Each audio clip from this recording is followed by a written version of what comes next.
bass. Bobby, that's the wrong species. Daniel, show them your fish. Limb brim.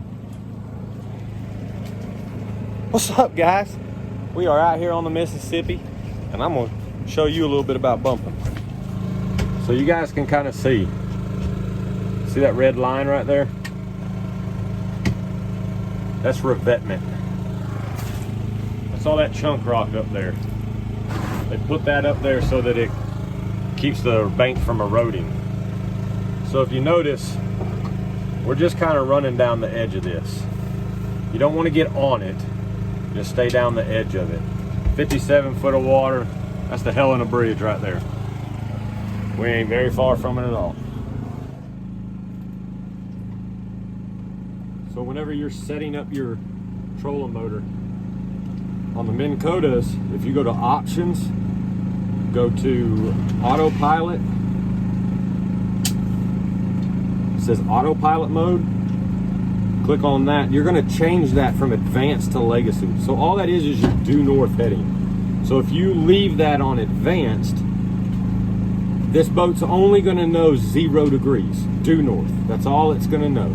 You can't change that. You try to point your boat at 25 degrees, it's going to turn and then it's going to go straight back to 0. So change that over to legacy. So all you're doing when you're setting up on a stretch that you want to bump is you're going to line the boat up with the current, face it directly into the current. You're going to turn your trolling motor on. I tend to start on about 5. You can always adjust from there. If you start getting way too far behind the boat, you can slow it down, get your line back on the reel. And if you're staying too close to the boat, you can always speed it up and get your line further back out. Everyone's different. I like 150, 200 foot. Some people, what do you prefer? Around 175 is about right. So he likes it 150, 200, somewhere in there. So you're just going to turn the prop on, and then you're going to hit due north. And that's going to keep your boat facing the way it is. You may have to correct it. So on the map, there's a dotted line. The green line is the direction you're going. The dotted line is the direction the boat's trying to go. So that's going to suck me into the bank if I leave it on that. If I just turn the trolling motor just a little bit, see how it corrected? See how I overcorrected that time.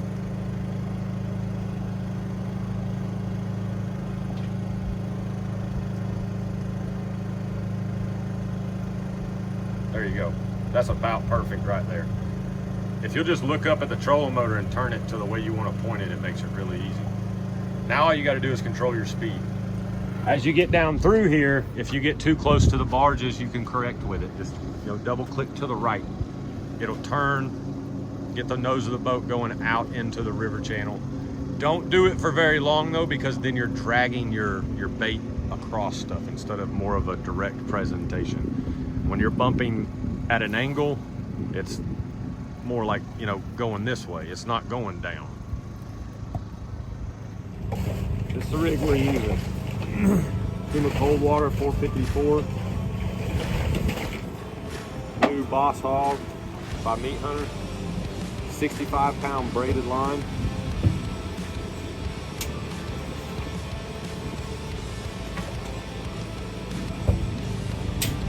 Three-way crane swivel, whatever you want to call it, rolling swivel. We call them the Bobby swivels. We get those from Dale's. That's our dropper loop for our weight. That's a 6-ounce. We're a pretty hot current right now. That's 30-pound test. I want that to be able to break pretty easy. That's what's going to get it hung most of the time is your weight. 50-pound monofilament for a breakaway on your leader. You notice that's 3 foot long. Just how I like to do it. Chain swivel, 80-pound leader to your hook, however long you want it. My personal opinion is the further away from this you can keep this, the better off you are. I think this spooks them sometimes. You hit them in the head with that before the bait gets to them, they're probably not going to eat. All you're going to do, once you get the boat situated, I'm going to open the reel and I'm just going to start free spooling it. I'm going to keep tension on the reel. A lot of people, it's hard for them to find bottom for the very first time. And when you're letting it out, this is something I've figured out showing people. If you'll stop the reel, bring the rod tip down, feather the reel, bring the rod, like let line out as you're coming back up, bring the rod tip down, feather, down, feather, down. That'll give you a lot better control when you're getting that weight down there and you'll be able to feel when it touches. That's a lot of people, that's the hardest thing is finding bottom. So right there, I just found bottom for the first time. So I've got to get it back there to what we call a sweet spot. So it's going to take a little bit of line. So I'm going to feel it touch, lift up, come down, and as I come down, if you watch, I'm letting a little bit of line out. As soon as I feel it touch, I'm going to stop letting line off the reel. I'm in some junk right now.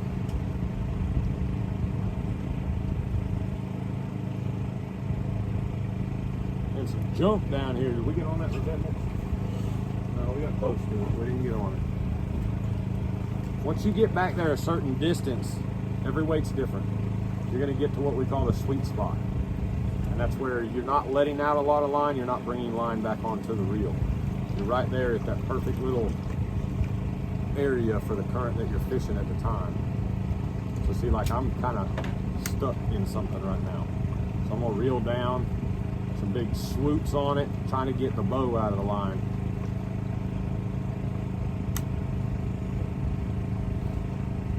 And I'm right back to it. This is all about feel. It's all about contact with the bottom. So if you notice, it's not a real jerky movement. You see a lot of guys that get out here and they just start ripping on it and everything else like that. The smoother you are, the smoother your bait presentation is. Larry Muse once told me, he said, act like the bottom of that river's lava. As soon as it touches it, rip it back up off there, but present it back to the fish. Hopefully this helps you guys in some way on how to bump for you guys that have never done it. If you guys ever have any questions about it, just send me a message. You can find me on Facebook. Find me on Partners in Slime.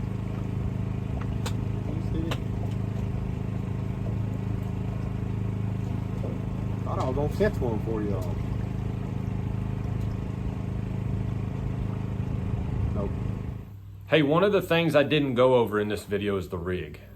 The rig can vary from situation to situation. You can go longer on the dropper line for your weight when you're fishing structure. We didn't get into fishing structure. I tried to keep it basic for you guys. As you get out there and you experience some of the different situations, you'll realize what I'm talking about when that leader line for your weight can change. You can go longer for fishing structure, help keep your bait out of the structure. And you can go even shorter for when you're fishing those mud flats in the sand and everything like that. But get out there, get you some experience doing it, and then see where those different changes can help you out.